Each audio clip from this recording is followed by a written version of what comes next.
just listen to what's inside of you. Wrestle with yourself inside, work those things out. And I think that the inner voice is a lot of times trying to pull me towards doing what's right, but I'm resistant towards it and I don't want to do it. And I would say just try to lean into what's going on and give it a chance. I am an alcoholic.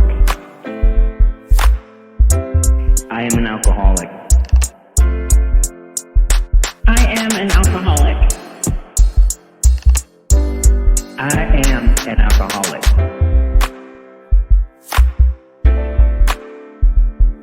I'm an alcoholic. Hi, I'm Ricky and I am an alcoholic.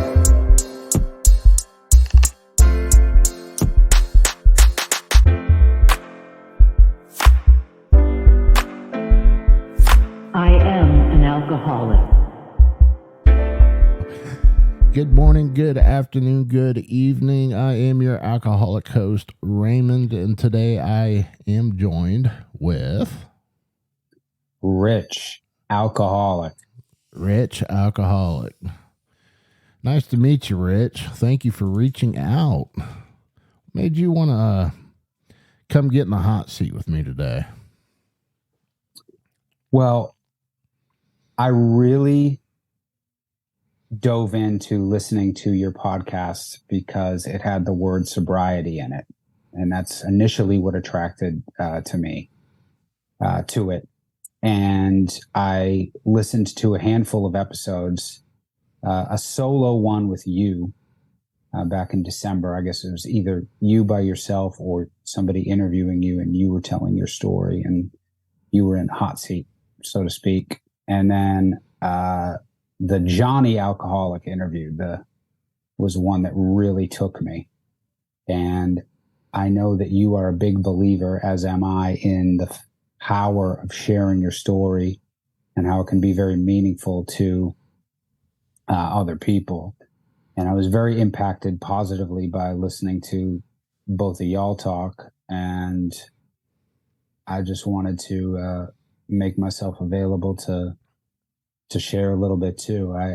I believe I have something to say, and I like how you always remind people that sometimes the stories that we tell and when we open up about what our experience was like, that could save somebody's life out there who hears it.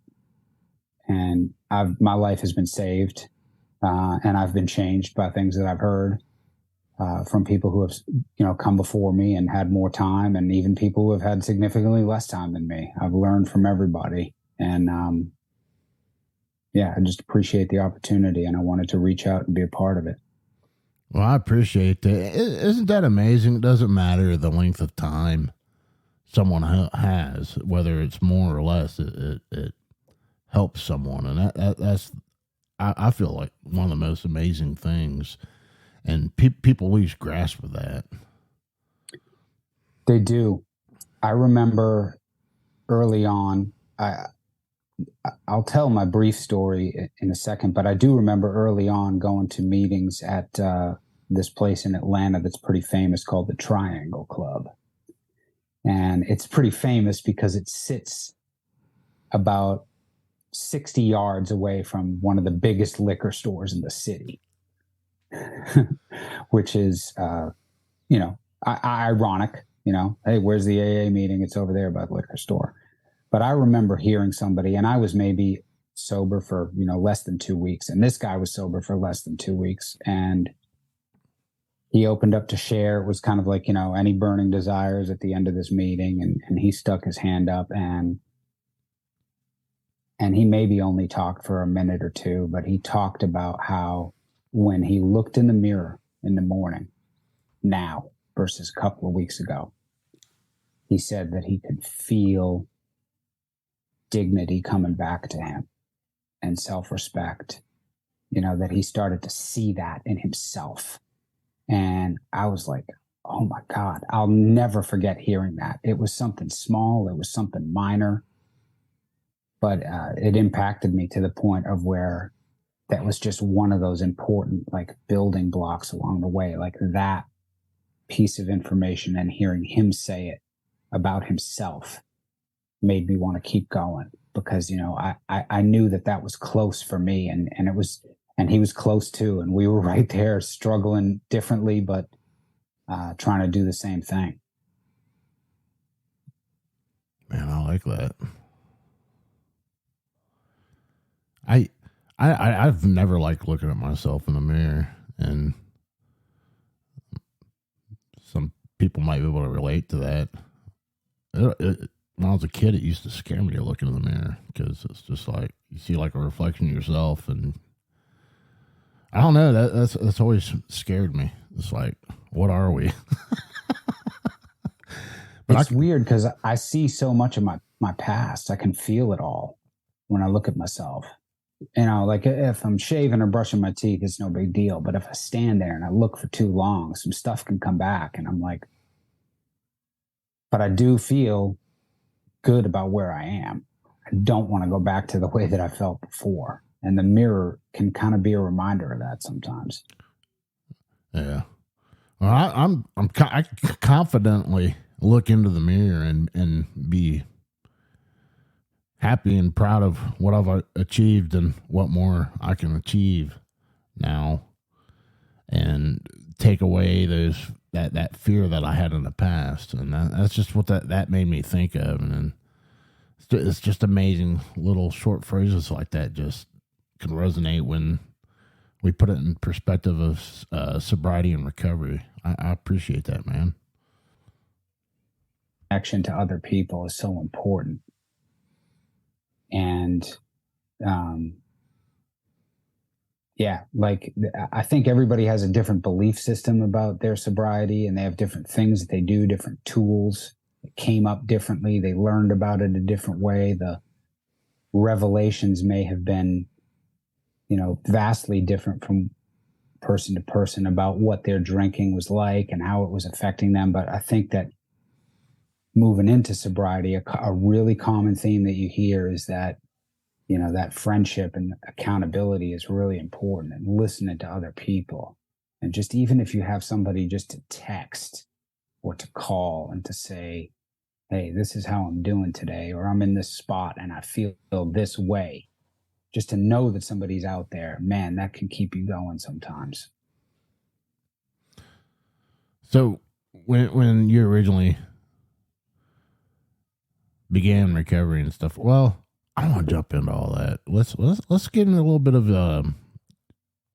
about you before I start getting all the questions, getting way off track. How many years of sobriety do you have right now? I just celebrated my 10th anniversary in December. I got sober just before Christmas 2012. And it was a Sunday, and I was done. And I woke up the next morning, and I had known about AA, and I had been to AA before. I'd been to a whole bunch of meetings. I knew about recovery, you know, and I knew what I needed to do. So I got my butt to a meeting, and I knew it was time for me to change my life. And this time it was for real, unlike the other times. So what was the big difference from then and now? That what was it, a series of bottoms to a rock bottom, or to the point, because you're saying it's sticking now and it's 10 years, was there any significant stretches before the 10 years and the back and forth? Or yeah, so I'm in my 50s, so I've been around a while, and around like on the planet. I've been around a while, but my story involves exposure to AA at a very young age. I was 15 when I went to my first meeting, and then shortly after that, at the age of 16, just a little bit past my 16th birthday, I went to a 2 year, or I was there for almost 2 years. I went to a very controversial lockup drug rehab. And it's a place, I believe they had branches all over the country. I think there was one in Dallas, there was one in Atlanta, Cincinnati, Virginia. It was called Straight Incorporated. And they used the 12 steps as part of their program, but they basically took troubled teen industry. They took teenagers away from their families, isolated them, and tried to, modify their behavior and to almost brainwash them into believing that they were an alcoholic. And, it was yell or get yelled at. That was the environment that it was when I was in that group. And I was there for a long time, and I couldn't get out of there until I was 18. I had to be an adult to sign myself out. And if I were to say anything to my parents about that I didn't want to be there, that would get me in a lot of trouble inside of the program. So it was a very bad experience, my introduction into into the idea of recovery. I felt like I was kind of, forced into it. Little did I know that I actually was, an alcoholic, and I had a problem, but that would reveal itself, full on later in life. But I was a really rebellious kid. I had problems. My parents didn't know what to do. They stuck me in there. And that was kind of my baptism by fire, if you will, into, into the steps. And when I got out, I did stay sober for a little while. And I went to a lot of meetings and celebrated anniversaries and had a sponsor and all that stuff. And then I drank. I want to say that I might have been sober for, 2 years. And then I quit again and started going to meetings again. And then I moved to Atlanta. And it wasn't too long after I moved to Atlanta, maybe a year or two, that I drank again, and that just set off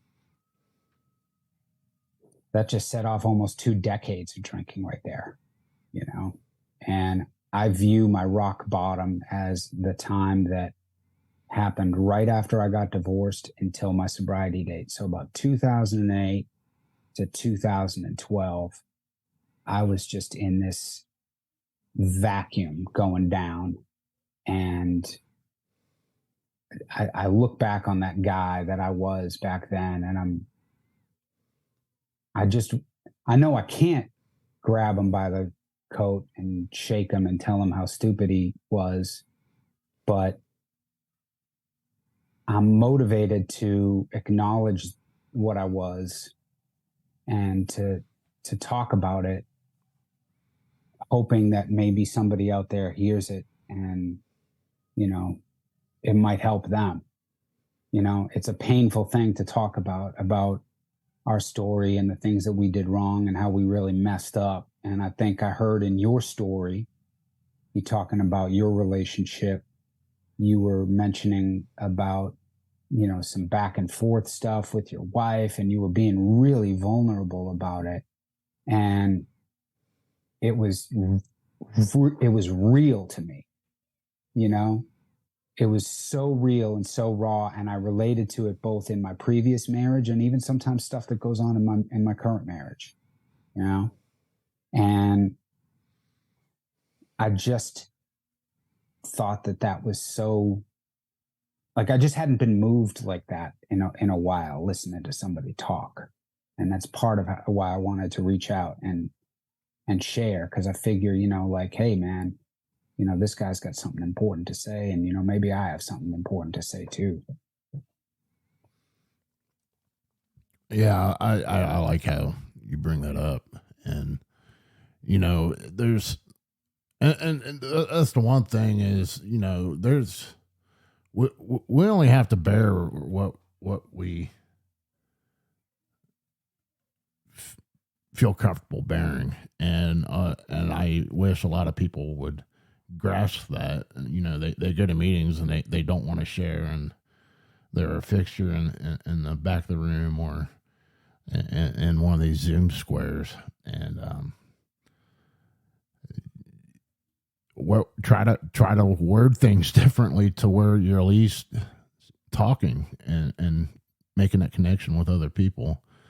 I feel like halftime when I share or talk or whatever, I'm just like, do I make sense? Am I babbling? Do I look like an idiot? But when it comes down to it, it's someone's going to relate to it. So, and you know, I'm not trying to say bad things, and I'm not saying things that's going to get me in trouble, but you know, it's to the point to where someone's relating to it, and someone does reach out. And you know, I found out not too long ago. It was just like I was in a Zoom meeting, and they sent me a little direct message, and they're like, "Thank you." And I'm like, "For what?" And they're like, "I would have never knew about this meeting, and I listened to this episode and found this meeting, and I see him in a handful of other meetings I go to, and he's completed the steps and moving forward." And I'm just like, okay, this is actually doing something. This is actually benefiting someone, because I'm putting myself out there, and other people are putting their story out there. Or I hear someone's story, and I can relate to their story with someone that's been on the show, and I go, hey, go listen to this. I think you'd relate to this person. And that's why I do it, man. And you know, I see a lot of people in these rooms with you know, we have relationship issues. It's hard enough to face and work on ourselves, but trying to work on a relationship with this, it's hard. It's really hard. And you know, I put that out there because I hear it in the rooms, and it's okay as long as you're working on your sobriety and you put that first, because if you don't do that, the relationship, what you're doing it for, it's not going to work. I'll get off my soapbox, man. I'm trying to be more part of the conversations with this, and trying to be more of a conversation piece. And you're hitting points, and it's hit me right in the heart today, man. I'm really glad you came here today. Well, I do actually have. I'll try not to be gratuitous in my, you know, comments about you and our connection, our new connection in this, but I think one of the things that I really appreciated about hearing this podcast and the way that you do it was the style and the approach that you take, you know, and you are very much, you know, in the background a lot of times, just kind of asking a little question here and there. And you really allow the other person to, you know, to say some things, you know, and that's why I was motivated to go back and listen to well, what's Raymond's story? Let me listen to Raymond for a little bit. And, you know, I think that spirit of letting the other person talk and just hearing them out, you know, and asking a good question to really get them talking. When that happens, there's some real, not always, but there can be some really significant power that happens inside of those little moments. And they might be at a, you know, outside an AA meeting, could be at a coffee shop. You know, you just never know where that connection might happen. But like that to me is the real essence of like how I do it on a daily basis, you know. Like before I had this conversation with you this morning, I called a super good friend of mine. He's like my best friend. I'm more brother to him, and he's more brother to me than our own brothers. And I talked to him about some things, and I was honest with him about what was going on, and it's the type of conversation that, I really would not bring that up in the break room at work. I wouldn't talk about that with other people.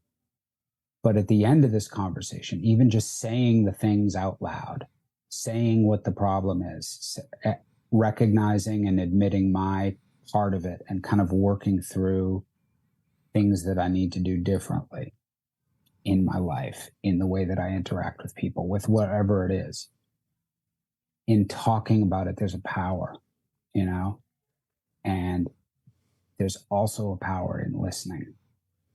And that is important for me, to listen to other people, because that's how I learn. I can say some things and I can tell a story and it might help somebody, but I know that it will help me because I'm admitting some things, and I'm moving my mouth and I'm getting some things out. And in the process, I'm starting to formulate some ideas about solutions to things, and then I get interaction from that other person who might be moved by what I'm saying, or maybe not, but now all of a sudden I have a different set of ears and eyes on my problem, and maybe they offer something up that I might do, some tool, something that I could do that might help me. Or they might just say, yeah, you know what, man, that's hard. That's a tough spot to be in, man. I feel for you. And when somebody says that to me, it's pretty powerful, because it's just an acknowledgement. Like, yeah, there is some struggle going on inside of you, but you're never going to, nobody's going to know about that struggle that you're going through unless you say something to somebody. So it's quite the dilemma. But, there's the world is filled with some weird people and some bad people, but there's a whole bunch of good people out there. And, I just think that this forum, this format, being able to connect with somebody in this way, so different than before, because 20, 30 years ago, that the possibility of you and I meeting like this, it didn't exist, and now we're able to make that connection. And man, it's just a Wednesday morning in Atlanta, and I'm just happy to be talking to you. I feel like I made a new friend. It's just somebody who understands a little bit about what's going on, a little bit of where I am. Yeah, it's crazy, because it's just like a lot of the people I interact with, it's like, especially, in the format we're at right now, it's what keeps me moving, keeps me going. I'm just like, I don't like Twitter, but yet that's where I get more. I've met more people. I don't like going to. Just when I originally started this, it was just like I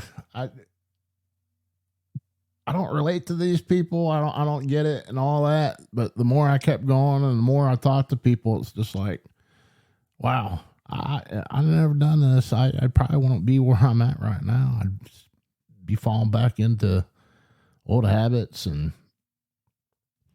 whatever. And it's just like, this is the interaction I need to be having to keep moving, and it's working. The slogans, the things that we hear repeatedly over and over again. There's a reason why we say them over and over again. The little sayings, whether they're recovery oriented or not, most of the time they're pretty useful. And one inside of the program is, keep coming back, and I think that applies to so much for me. It's not just about sobriety and continuing to give it a chance and to guard and protect it. so that I can continue to better my life, but it's also give other things a chance. You know, it's a metaphor for elsewhere.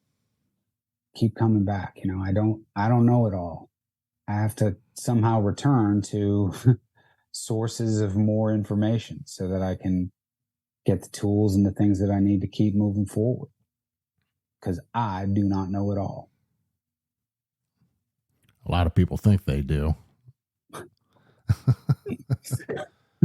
Well, we need to get them on one day.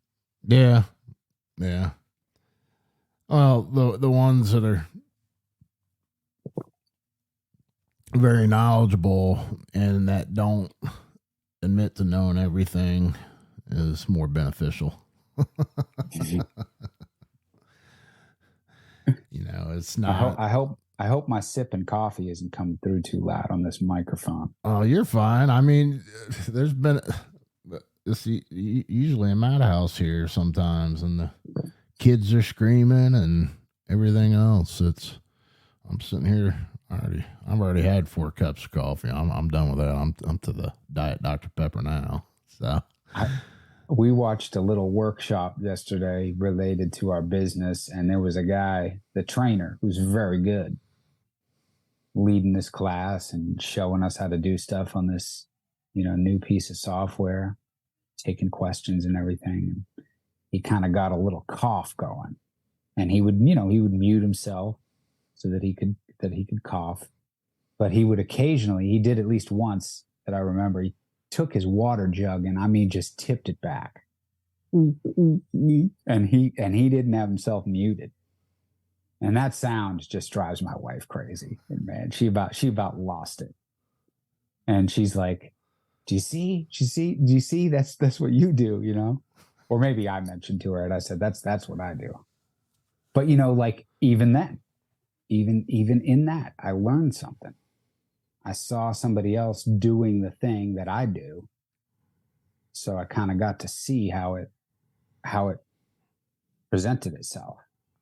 And I was like, okay, well, maybe I shouldn't guzzle my drinks like that. Maybe when I drink water, I should, if I can't help the fact that I'm going to sound very loud while I do it, maybe I'll just excuse myself and I'll go into the other room and do it, I like how you brought that up, because that is it the sound that bugs her? Is it the noise from it? I think it's the noise. It's probably the sound and the gulping. It's like, because now I'm nervous that she'll hear this and she's gonna say something to me about it. But I do have a big water bottle right here. I could do it if you wanted to hear it, but I'm gonna spare everybody that. But it's just that you can the opportunity to learn is everywhere, and only right now am I thinking about how that was a way for me to see a behavior that I do in a different way. Yeah, but that also it brought me back to something I learned from doing this stuff, was people getting triggered by sounds. And I'm just like, huh? Then I started thinking about it, and it was like, my dad used to get mad at people crunching. Then I was laying in bed one night, and I kept hearing gum chomping. And it just started driving me nuts. And it's like, man, I can't remember. It's like mysphosia, or there's a actual term for it. And I'm just like, for not liking hearing people chew. Yeah, it triggers something in your brain, and it makes people anxious and irritated. But I had someone I interviewed, I think it was James C. He was talking about, he had it real bad and ended up drinking over it, over these noise triggers. And I was just sitting there and I was sitting there Googling one day. I was like, why am I getting irritated from this noise? And it gave me, I was like, wait a minute. That's what this guy said. James said on the interview. I'm like, holy shit, this is for real.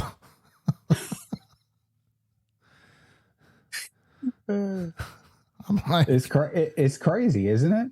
yeah. And I'm just like, because it just made me think about, like, you know, my dad just, he'd get mad about like people crunching or whatever. Then like some people get triggered from like chalkboard sounds, or like when a fork drags across a plate, or, I mean, there's people out there that get triggered from like crumbling a plate. I mean, just like all kinds of little things. And I'm like, I didn't understand it until recently. I'm just like, oh. So I just tell my wife, I'm like, hey, that's annoying. Yeah. And then there's part of me, like I'm sitting here and I'm like, oh my God, here we are. We're two grown men. And we're talking about like how crumpling up some paper might annoy us, you know? But it's like, that is kind of weird how the brain works, and how we could have this conversation and come to terms with something. Like, you might be like, oh, okay, I figured this out. I know how to not be annoyed by this. Or, you know, I see why I get annoyed when other people do this or whatever. But then I'll forget about it 2 days later. And it's right back to the old behavior, you know? I'm serious. It's just, it's that the human mind is strange. I have a short memory about things that I learn. I need to relearn them. Well, then you get into conversations and it reminds you. And I mean, that's the thing. There's no perfection to this. It's, what is it? Progress, not perfection. Mm-hmm. Is that one of those slogans that we use? I mean, and then live and let live. When you hear somebody gulping water, you just live and let live. Yeah. Right? I mean, I'm just like, oh, I can't stand slogans. But then you use it in a conversation in someone's story, and if it's said just right, then it's like, well, that makes sense. It's like, because like I've had so many irritations and all that, and a lot of it was just, you know, the early brain fighting everything, pushing out bad habits, and, you know, I need to be the center of attention type person and things like that. But the more I do this, it's just like, let it go. Maybe they are right. Just turning negative thoughts into positive thoughts. And that's just, I never thought like that in the past. It was always me. I want to do this so I can do that. You know, it's analyzing things. I was never really an analyzer, or try to figure out where my wife's coming from and why am I getting mad because she doesn't agree with me. We have the right to disagree and have our thoughts and opinions. I mean, it's ongoing. This is going to be an ongoing thing in the rest of my life, and I'm good with it. You know, that makes me okay with seeing the person in the mirror now. Yeah, I'm good with it too, you know, and I think that it has to begin with me, with whatever the change is. You know, I have to be willing. I have to check my ego and say, let's work through this. What do I need to do? Help me see what I can't see. Help me see what I can't see. And then be okay with whatever the answer is that the other person is going to throw out. You know, and that goes for friendship, relationship, professional life, anything. You know, and that's something I was talking with my buddy about this morning. I was like, you know, I just criticism can just destroy me, One little slight, one little piece of feedback, I take it the wrong way. And I don't understand that 99% of the time, the goal of the other person is, in saying what they say to me, I'm taking it as criticism or I'm taking an offense to it. The goal is to either better me or to better a situation that's going on right now. But I just can't see past it because I just get stuck at ego and I get like offended and I turn into a big fat baby. I literally do. And that's where this push and pull and back and forth can come in interactions with people. And I'm not saying that my life is, dotted with that or consumed with that all the time, but I would be lying if I said that I didn't encounter those situations from time to time. And talking about it is an important part of my recovery, because I ain't just recovering from, alcohol. I'm recovering from a whole bunch of other stuff too. I got a bunch of problems and I want to improve, and I get one life. This is it. I'm living it. And I want to be the best that I can be. And I've finally, within the last 2 years, 3 years, I've really, pushed myself in ways that I never have pushed myself before to be better. And it's because I believe that I'm able to keep ego at bay in those moments to make that progress. But the negative self-talk, it's all thoughts that are rolling around in my head that are untrue. And those things really are dangerous, because I can see that right now I have those negative thoughts and I'm able to manage them for the most part. But before, those negative thoughts and those untrue things that were rolling around in my head, they would take me right to the liquor store, right to the bar. And it would be a subconscious decision. It wouldn't even be, oh, well, I'm going to go drink at this problem. It would just be, I'm going to go drink. And I wouldn't even think about why. And now I'm glad that I can be a little bit more aware of potentially the why, or at least stop and ask why. And I only get that information from somebody else. More I go into this, it's just like, I stand back and look at the picture. You message me. I scrolled through Twitter, clicked a couple things on it. Man, this guy looks like he's got his stuff together, And it's just like, we start peeling back the onion and looking at this, and it's a lot of layers to an alcoholic. Well, there is, there are a lot of layers to a lot of people. And I'm in a really good place. I feel like I'm in a great place right now. But that doesn't mean that I don't struggle. It doesn't mean that I'm not working on things. I am, And the importance of talking to somebody else about it is just, I don't know about anybody else, but for me, it works. For me, it works.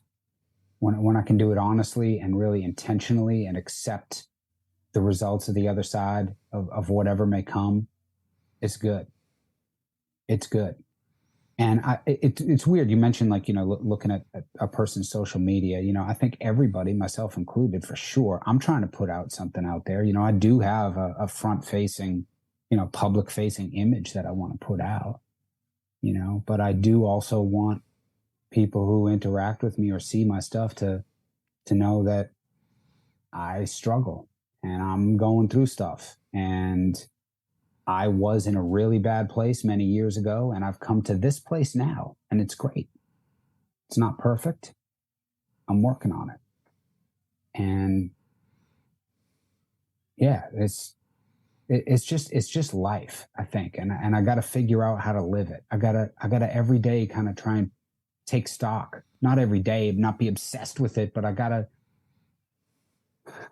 kind of identify what's important and what isn't, they talk about toxic people and, avoiding these type of people, or maybe your old friends or whatever, all that stuff is important and true. The people around us have a enormous influence on us. And I look at my wife, for example, who we run 2 businesses together, and live together, and we're around each other all the time. Well, guess what? My life has improved greatly since I've been with this woman. So this is somebody that I'm going to listen to, and I can't say the same of other friends and other relationships that I've had in the past, where I think that the result was a net negative. But here it's been an enormous positive. I don't want to tell her story, but she's public about it too. She got sober after we met, no pressure from me. And I just can't believe that I'm living this incredible alcohol-free life right now, where I still have problems, but it's not like it was before. And I'm just glad to have the problems that I have today. I'm glad, man. Because alcohol is not going to fix those problems as well. That's the thing. And you brought up, you said it right there. I'm not perfect. I'm working on it. That's one of the things I brought up, and that's one of the ones I keep tucked in the back of my head. Even when I'm having a bad day, that's the one I always, it rings the bell nowadays. And but it's so. Do you feel the interaction is with other alcoholics is that more? Is that what primarily what keeps you driven with your sobriety nowadays, or is it continuously working a set of steps, or what's your secret sauce right now? Well, so I came up through AA, and I went to a ton of meetings, both when I was really young, teenager into my 20s, and then starting again in 2012. And that was how I got sober. I came up through AA. And I guess I'm at a place now where I just feel like this is just who I am. And I do feel somewhat safe and somewhat secure. I don't feel all the way secure, but I'm talking about my sobriety, in that I guard and I protect it still to this day. I'm a lot more confident than I was when I was 2 weeks sober, and I'm more mature, but I still know that there's places that I shouldn't be. And I still know that there's people that I shouldn't be around. And I adhere to those internal rules of myself very rigorously in order to protect my sobriety, and this, you're talking to somebody here who's got 10 years, I don't want to lose what I have. So I do protect it, very, very mindfully. I'm not afraid. I didn't get sober and change my life to be afraid, but I am going to be, vigilant and about protecting what I have. And I think part of protecting what I have, it involves, communication, just checking in, having an open dialogue, working on things.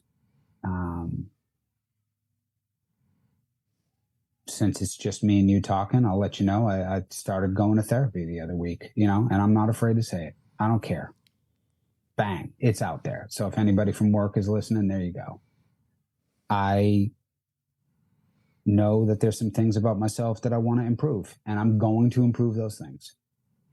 I don't think that these things are detrimental to, my life or my well-being, but I'm working on some stuff, and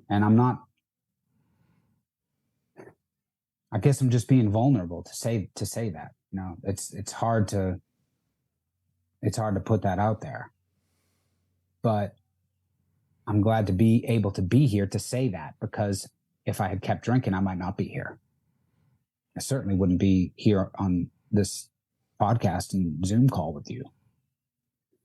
but I am. And I think my secret sauce is really just, it's the connection, it's the honesty, it's being vigilant and not judging. I think when I see people who are struggling, and a lot of them are just people I don't know, I see people coming out of a bar, or, I'm in town and I see somebody drinking or mouthing off or something somewhere. I have no control over that. And I'm also not better than that person. I'm in a different place than they are. But if I look honestly at that person who's drinking and mouthing off, there are probably plenty of days in my life where I was that person. It just happens to be that I'm in a much different place. And I don't want to stay grounded in the past. I don't want to live in the past and to recount all these things over and over again to myself, but I do want to be mindful of them, because keeping them in the back of my mind about the way that I was motivates me to continue to grow as a man, as a husband, as a professional.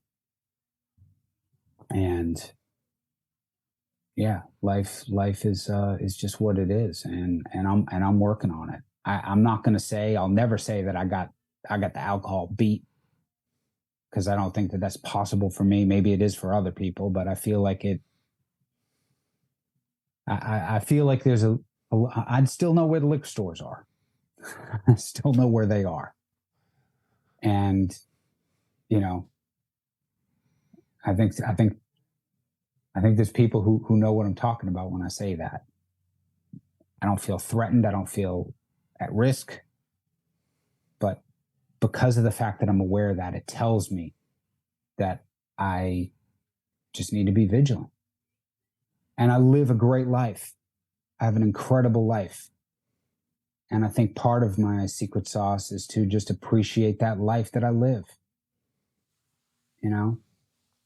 And it's weird to do that. Like, how do you do that with somebody organically? It might not be the right timing to say something about how much you're enjoying life to somebody, or how grateful you are for them and their friendship, or to say to somebody how glad you are that you met them. But my best friend, I say that to him sometimes. My wife, I say that to her sometimes, because I feel that way.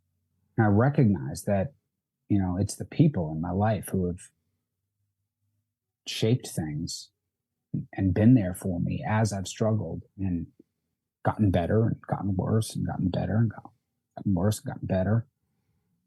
And it's a journey. I think it's just a journey, for everybody who's doing this. Appreciate that, man. And, I did therapy for a little bit because I didn't know what the hell I was doing. I'm not afraid to admit it, As humans, we don't always have the tools to fix what's wrong with us, and that's why that's why we're doing this right now, and that's where a lot of to me, it sounds like you continue to build up your toolbox and you use your past as motivation, and I like that, because I have bits and pieces of my past that come up. I mean, I had good times, fucked up times, really, really bad times, dark times, stuff like that. And I have little flashes and memories of some of that stuff, and just, man, I was such a fucking idiot. But that's not who I am today, And it's just like I think back to the thought patterns and stuff like that, and I just it's laughable now, and it's like, why did my brain act this way? It's like the $6 million question. And then I like talking to you. I'm learning new tools, and that, you know, that's I'm adding using my past as motivation. I'm adding that to my toolbox now. I never thought of that way, because it's just like, I don't know why that came up in my head, or why I thought about that, or why you know.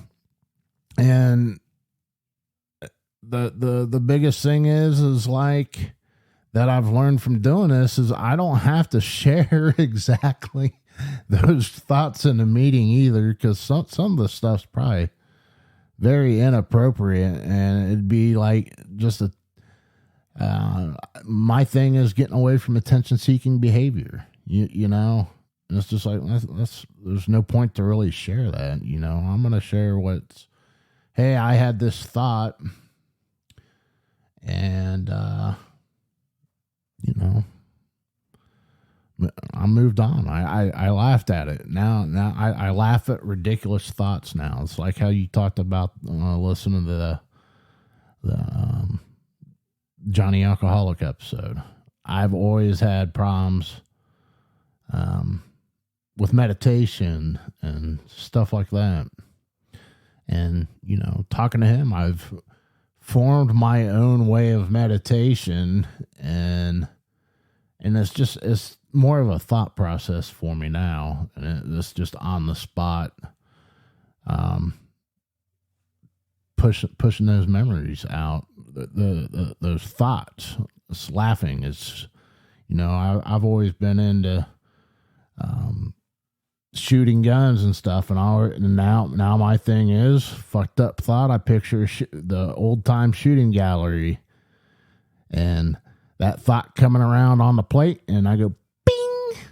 That thought goes down, it goes away, and I laugh at it. I make it humorous now. It's like, it's thoughts, you know. I have impulsive thoughts. We're gonna make those impulsive thoughts go away, and that's what I've learned from that. That's primarily why I do this. Is I get to add more tools to my tool belt, because it's easier to carry it on a belt than carrying a box around. That way I have my hands free and I can work. You see what I'm saying? Well, like you mentioned that Johnny Alcoholic episode, which I thought was just hearing him is really what made me want to reach out to you.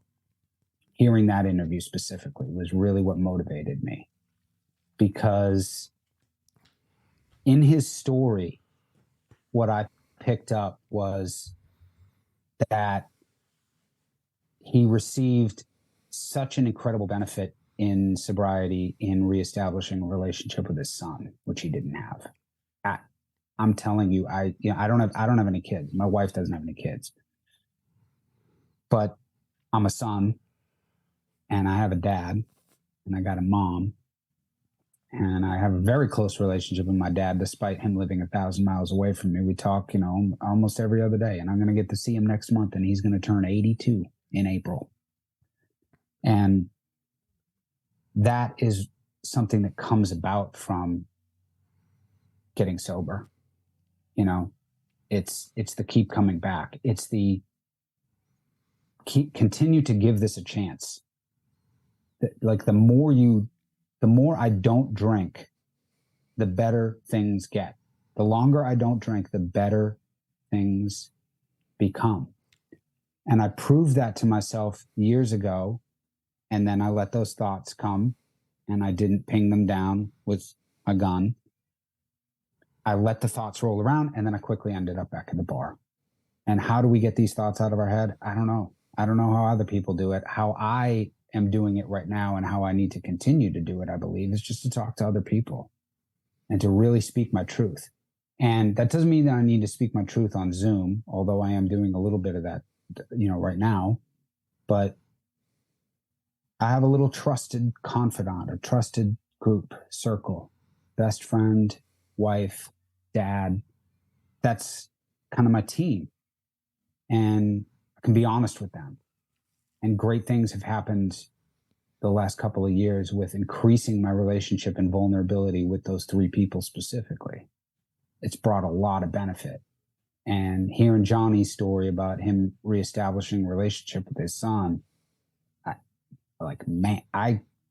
he wasn't tearing up when he was talking about it, but I was, because I thought about what that must have been like for him, and that's something that only comes about through listening to other people.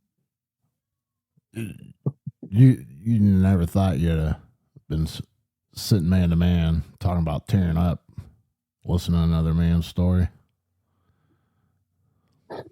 I can honestly say that I never thought that it would be like that, but I can't tell you how glad I am that that is the case, and if somebody's going to ridicule me for that, well, then I guess I've identified one person to stay away from.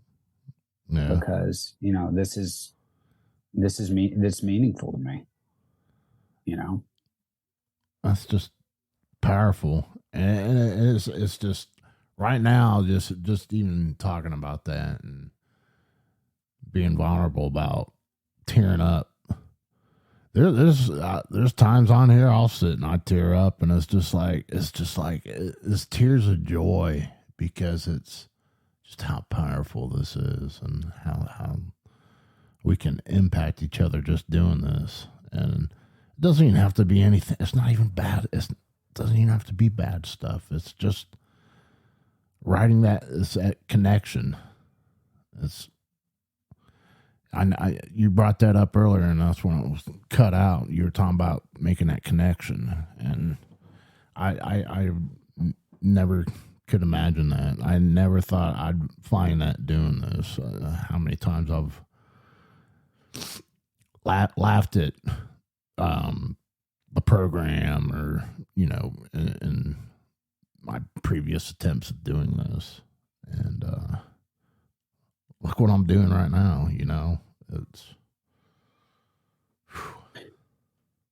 what you're doing is powerful, and like it's reaching people, who need to hear it, but more importantly, along the way, you're getting some benefit out of it. You're getting some help, because, you are hearing other people, and you're also getting to share a little bit about yourself when you're having those conversations. And there's a power in that is different every time that it happens, and it can't be captured or described or even, assigned a value. You go to a therapist, it's this much an hour or whatever, but like this conversation doesn't have a price tag on it, but it has the possibility to be really powerful for you and I, to help us today, to set a good tone and intention for how we're going to act the rest of the day, what we're going to be thinking about, and like in my mind, I scroll through Instagram, and I look at all these things, and I see all these motivational speakers and this, that, the other, and like, oh, get out there, be a great man. Da, da, da. Well, that's easy to say when you're just on a little screen, but when you actually have to put that into practice, it's difficult. But I think that the launching pad for that idea of getting better and to having a good intention is a spirit of honesty first, trying to remove the ego and not get in my own way, and then to be truly open to, like, yeah, I need to change that, or let me just set aside what I did wrong yesterday, and let me try and forget it as best as I can, and let me get out here today and just be different than I was, be better than I was yesterday. I don't have to hit a home run, I just let me have a good at bat. Let me move a runner over, I'll take a walk, just go to first base, that's, but I'm never going to do that if I get up there and I'm swinging for the fences, or if I'm mad about something. That nothing good is going to happen if that happens. All right, I got to sip some water. You'll strike out. Lots of strikeouts. Yeah, I was following that, and I'm just like, yeah, that's loud, man. Your wife's not in the room, is she? All I got to tell her is that, yeah, I gulped water at the 50-minute mark. Yeah. And she'll be like, yeah, I'm out. Yeah. No, I liked how you line that up, and you're like, you got the plate, man. Yeah, you're gonna strike out. That's the other thing is, I have an opportunity now to think before I react and think before I speak, and that those two things were one of my biggest defects. Still a defect. I don't think our defects ever go away. It's something we continuously work on. That's my 2 cents on it. But I wanted to circle back how you you brought up your talking to your father. Do you feel like kind of in the past, at the beginning you're talking about you went to the you were in that one the straight ink until you're like 18. I mean, I'm sure there's a huge relationship shift in between that time period, and I don't know where I'm going with this now.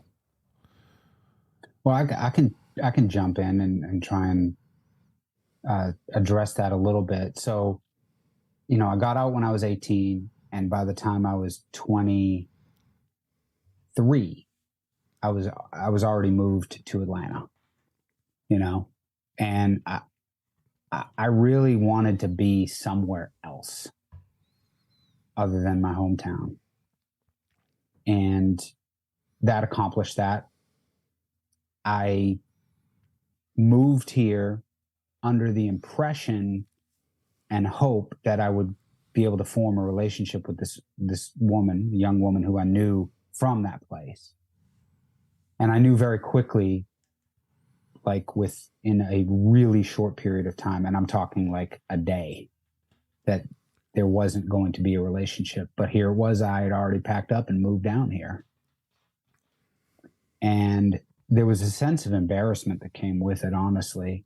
Maybe the same or similar type of embarrassment that I experienced when I got divorced, where I felt like I had moved down here and told everybody that this was happening, and then I got here and it didn't happen. And I was really embarrassed about that. But over the years, and probably starting when I was maybe about 30 years old, so this is 12 years removed from my experience at Stray Incorporated, my dad and I actually did have some very candid conversations about my experience in that place. And it was my parents who put me in there, and it was them who kept me in there. They could have kept me in there, or, they could have taken me out of there, but they decided not to. And what I realized in the extensive conversations that I had with my dad about his experience in there, because they weren't just brainwashing the kids, us, the parents were up there 2 times a week to the building as well, and they were receiving their own indoctrination and brainwashing and social conditioning and ways to think. And they were told that they were wrong for thinking this way or doing this or doing that. So there were rules for them, and it was a tough experience for them. But I think that in having these really frank discussions with my dad, I was able to see his point and to see where he was coming from. He was the father of 3 boys. I'm his oldest, and my mom and dad were just having a really difficult time figuring out what to do with this out of control kid, me.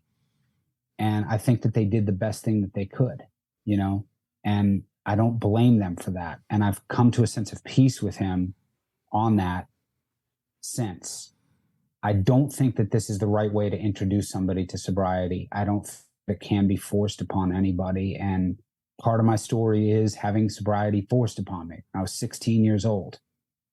And, it's a painful part of my story. I'm starting to be a little bit more public and open about it.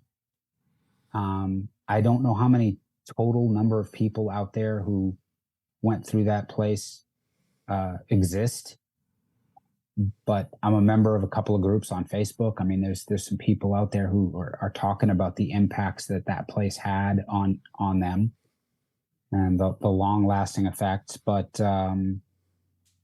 no, I have a good relationship with my dad, and I think through talking about that, I understand him a little better, and my dad also from afar watched the most tumultuous time in my life, 2008 to right when I quit in 2012. But he was there for me at 08 to 2012 when I went through my divorce and my really dark time. And I remember one night talking to my dad. I'd call him every other day, talk to him sometimes for an hour at night. And a lot of those nights I would be drinking. I really would be, and he knew it. And I knew that he knew, but he was patient and he was kind with me. And he told me, you're not going to feel this way forever. And I was actively drinking, but just hearing him say that it was going to be okay was powerful. And that gave me a little bit of hope. And then, a weekend came in December and I was finally ready. And I woke up on a Monday morning and I stopped, but like, that's just, my divorce and my experience of when I was a little kid really are the biggest parts of my story. And I'm here to tell about it, but I survived it. Bad things happen. Everybody's got pain that they've been through in their life, but quitting and getting away from what was causing me harm that I didn't know that it was causing me as much harm as it was. And man, I'm telling you, alcohol is so bad for you. I don't like to lecture anybody about it, but some of the things that I've read in the last 2 years about just how bad alcohol is for the body, it's just a miracle that I'm still sitting here with how I could have poisoned myself with the way that I drank. So I am just glad to be here, man. Glad to be here. You touched on two things there.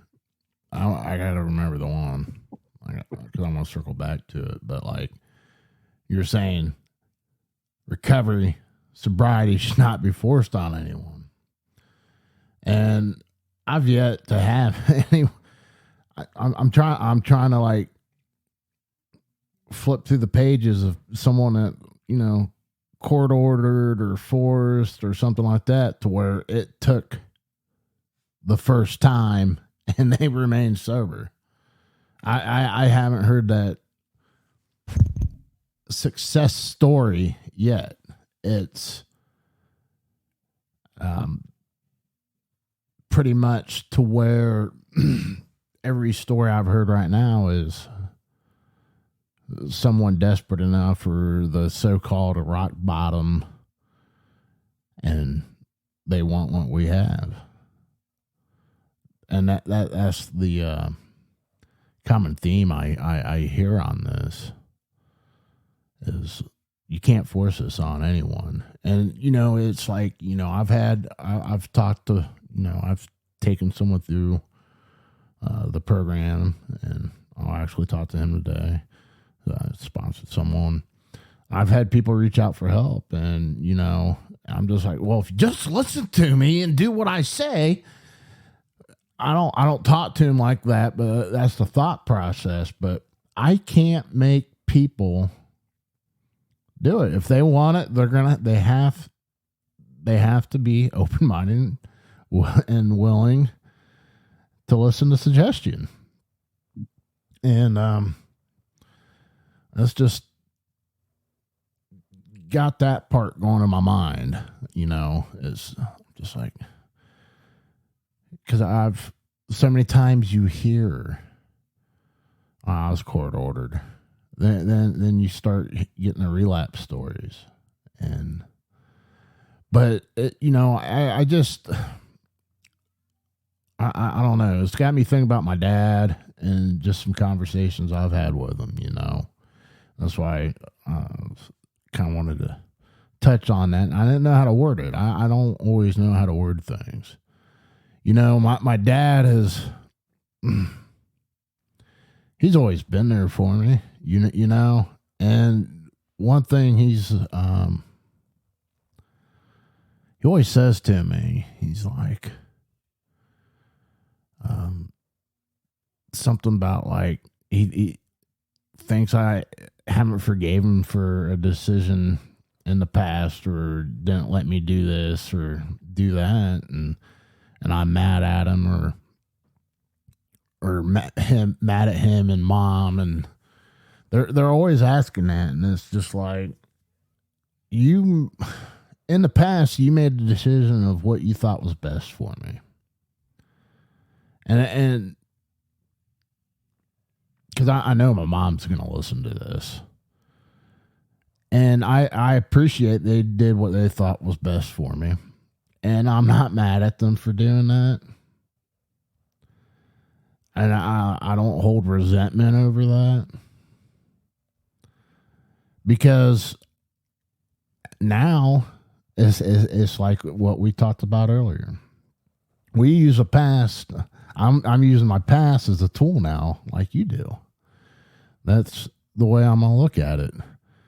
And it's just, you know, a couple. I want to say it's either been a year or 2 years. I didn't think my mom was gonna be around much longer, but she's still here, still fighting. You know, but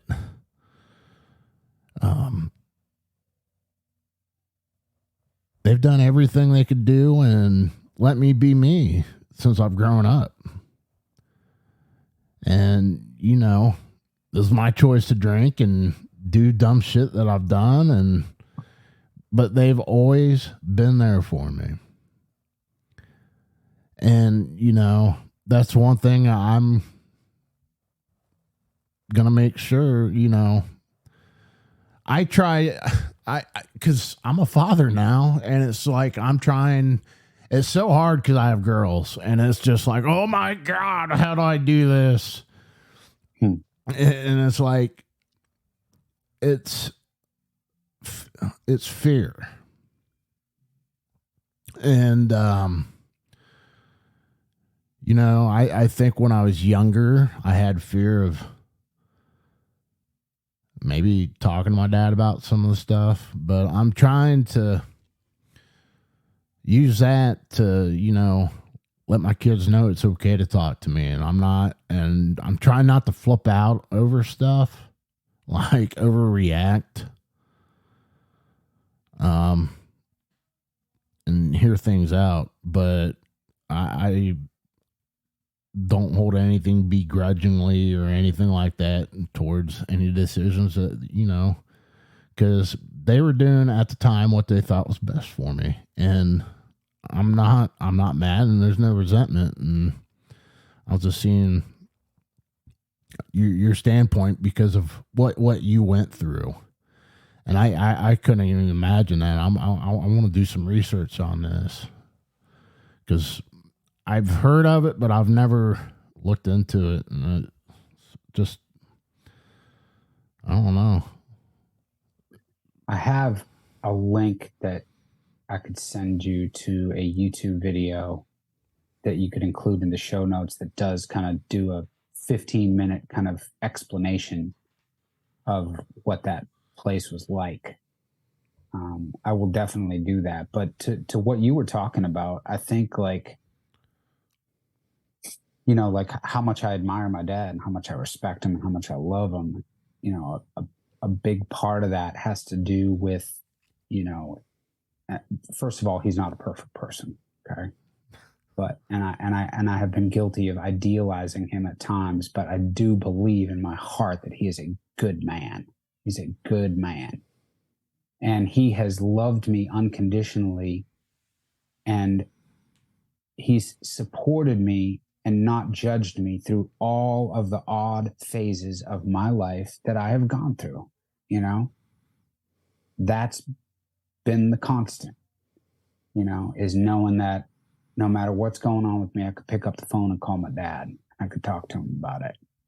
And he wasn't going to give me any advice about this or that. Although there was a little bit of that during my divorce, because I would ask him for, help on things or whatever. But I think that it's really like the best way to be there for somebody is just to not judge them, to just ask them what's going on and just listen to them. Because I believe that the answer for a lot of things is inside of us, and it's just talking about it to kind of extract it out.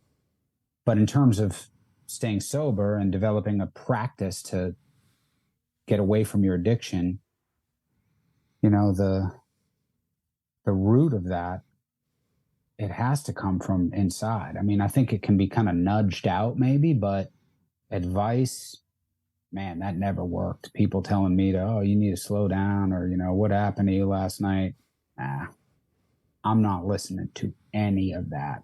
It was only when I was darn well good and ready, and God had kind of just in his own way said, it's time.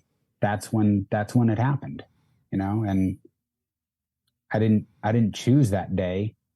Like it's a week before Christmas when I quit, hey, we got Christmas, we got New Year's, we got all these football games coming up. I should be able to drink and have fun. But you had me quit right here, at the start of winter in the cold months, drinking season, if you will. Well, that's all year, but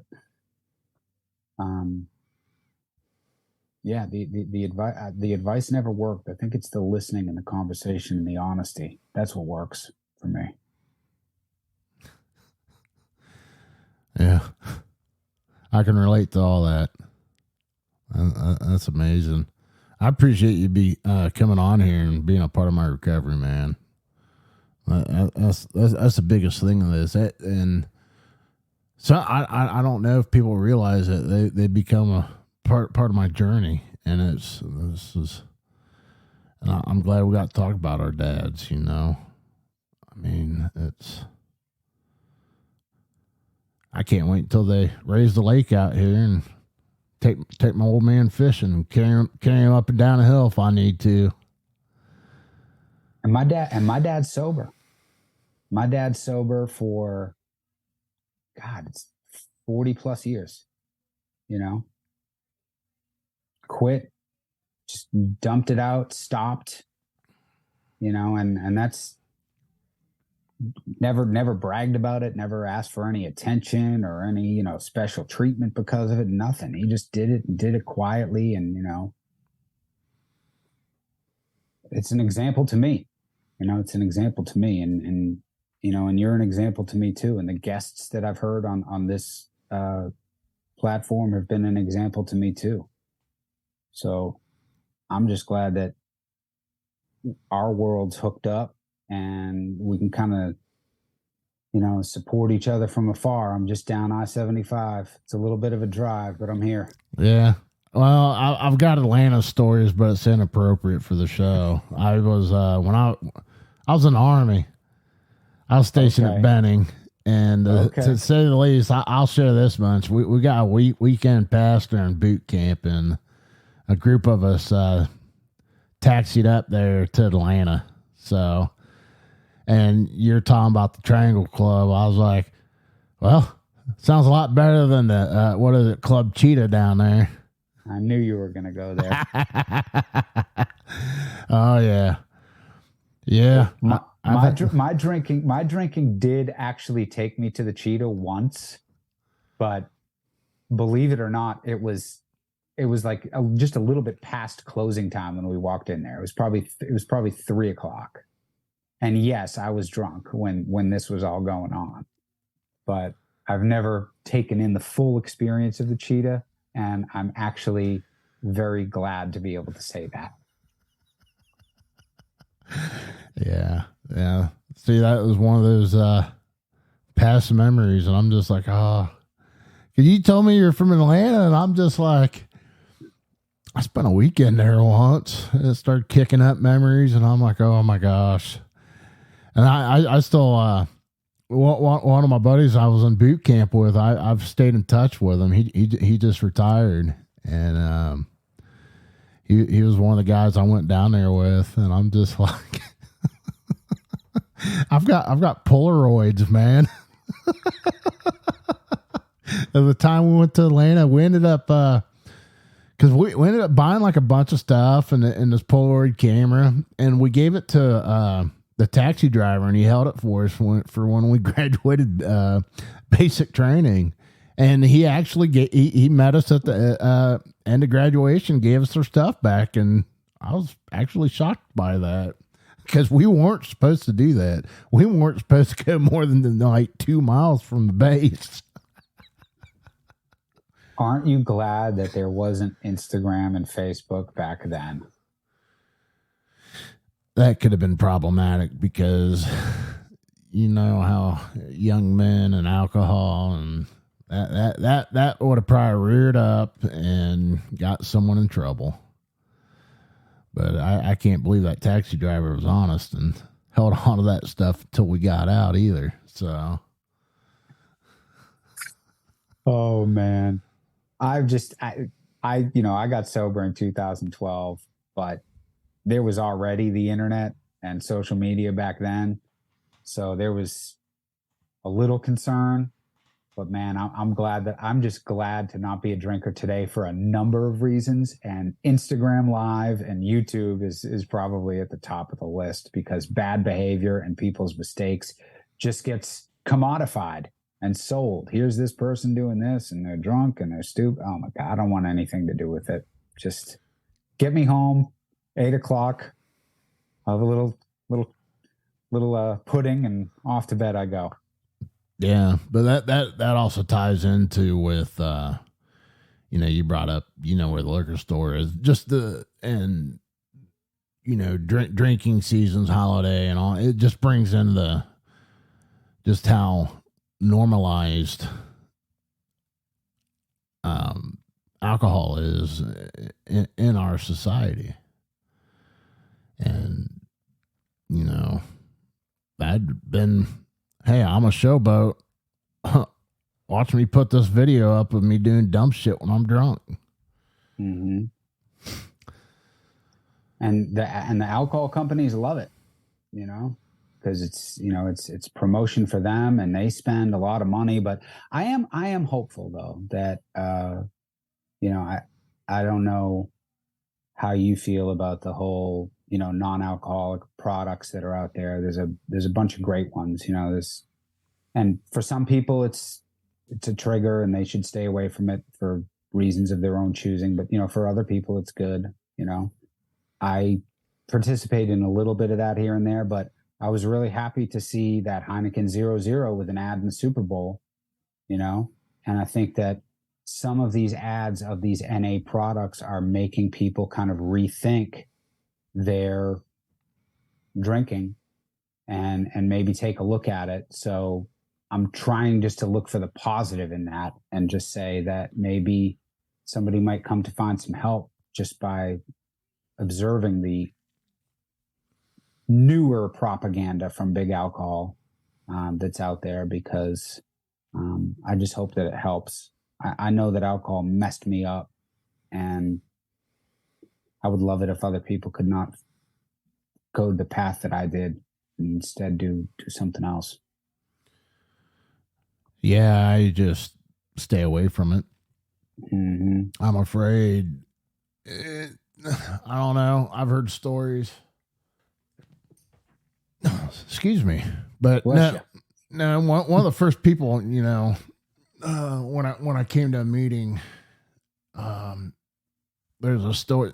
First two people I talked to, they're like, yeah, picked up a 6-pack of I don't even remember what it was. We'll just say a Heineken 0 or whatever. It started. It was okay. I can do this. And then next thing you know, they're buying the 6-pack of the real thing. Oh well, I could do the 0 stuff. I could do. It's just beer, and it turns into the next step up. And everyone's different. Go ahead. I'm sorry. No, I was just going to say just that. Everybody is different, and I think it's what works for you is what works for you, and what works for somebody else is what works for them. I don't want to see anybody, wreck their sobriety or go back out there because of, a non-alcoholic product, But I do find that being sober for 10 years now, like I can do that. I don't do it all the time. I don't, we have a bunch of non-alcoholic bottles here at the house because if we have people over, that's the message that I want to send out. Sober house, no drinking going on over here. Okay. So that's the message that I want to put out. But, we're not sitting around drinking, mocktails at night or non-alcoholic beer or anything like that. But it's almost like a little novelty, and then I like that there's occasionally other things to drink other than Diet Coke when you go to an event or a place, but I think it's just a maturity level. It's a responsibility level. It's for the individual to decide what's right and wrong for them and to maybe seek out some advice from, those closest to them, maybe just, hey, how does this person who is in sobriety, who is sober, who I really admire, how do they feel about this? Let me ask them about it. Maybe I'm 2 weeks sober and I really shouldn't be doing it. Maybe I'm 2 years sober and I really don't feel great about it. But now I'm at this place and I feel like I can, and it's okay. Okay, that's fine. But if it were to become a threat, I got to be able to identify that quickly. What worked for me might kill you. Right? That's one of the ones I keep tucked away too. It's now I've heard it at every level, and it's and I enjoy hearing it, and I know that's awesome. You can do that because I don't trust myself. So, woo. I think for me it's time. For me it's time, and it's also age, and it's a place in life as well. I'm at a very different place than I was when I was drinking, as a professional, and now being a married man, and just but my drink of choice is still this beautiful soda water from Kroger. Beautiful, lovely cranberry lime with natural flavors. They don't ever tell you what the natural flavors are, but I'm going with that. It was checked out by somebody. Yeah. No carbs, no sugars. I'll take it. There you go, man. So, well, man, I appreciate you. That's we're at about an hour and a half of sobriety, man. Who knows? Who knew that was going to happen today? I really appreciate you too, man. Thank you so much for accepting my message and accepting my request to come on here. I really enjoyed the conversation, and it's just good. It's good to get to know you. I'm a listener to this thing that you got going on over here, and I'm going to continue to consume it because I think that your interview style is great, and I think that it's a really good forum. And I, as a real estate agent, spend a lot of time in the car driving from place to place. And on these long drives from the way north side of town back down to the south side where I live, it's just cool to tune in and to listen to two people talk and to be real. It's powerful, and you're doing it, and it has definitely made an impression on me. Well, you got any 2 cents to throw in for someone that's there looking for help? Well, if you're looking and you have listened this long, if you are actually here at the very end of this recording, just listen to what's inside of you. Wrestle with yourself inside. Work those things out. And I think that the inner voice is a lot of times trying to pull me towards doing what's right, but I'm resistant towards it and I don't want to do it. And I would say just try to lean into what's going on and give it a chance. And it's like going to the gym. Okay. You can't just go to the gym once or twice and expect for the results to come. You can't go on a diet and expect to lose an enormous amount of weight in a week. Not going to happen. It's the same thing with changing your life and quitting drinking. It's going to take some time. Things are going to reveal themselves to you, and it can be a little intense. You might have a great day one day, and then the next day you might be unglued and chaotic, and your hair is on fire with all of these emotions and all of these thoughts about the past, about the now, about the future, everything all at once. And then you breathe deep and you drink some water and you get yourself a good night's sleep and you wake up and you do it again. And hopefully it's a little bit better. But there has to be, I believe, this was the case for me, a good whole bunch of days before I could really say, this is working. Please help us. Help others that are in need of help. Subscribe, rate, and review our show on Apple Podcasts, Spotify, and any other platform you can.